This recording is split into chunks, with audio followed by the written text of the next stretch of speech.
السلام عليكم. عليكم السلام ورحمة الله وبركاته. تفضل. حضرتك يا شيخنا. تفضل. واحد يا شيخنا. لا يا شيخنا. شيخنا كنت كلمت حضرتك من كام يوم كده عشان موضوع اللي شبه المغرب. اللي شبه تبع الامام. شبه المغربي مش فاهم. فتابعت الامام يا شيخنا وهو بيعمل حاجه. الوتر اللي هو يا شيخنا شبه المغرب اللي هو بصلي 3 ركعات بتشهدين. ايه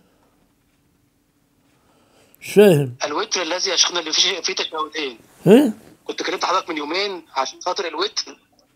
الامام اللي بيوتر ب3 ركعات شبه المغرب. ايوه الصلاة صحيحة لكن خلاف الأولى.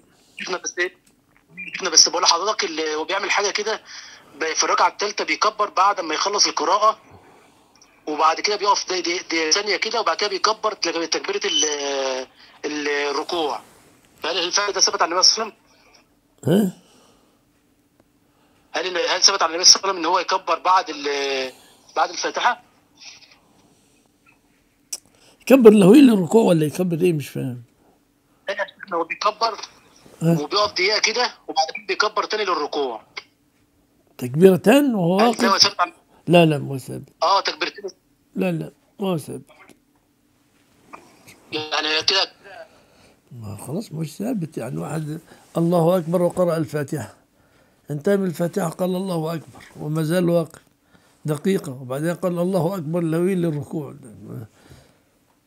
تكبيرتان الأخيرتان تجتزئ واحدة منهما.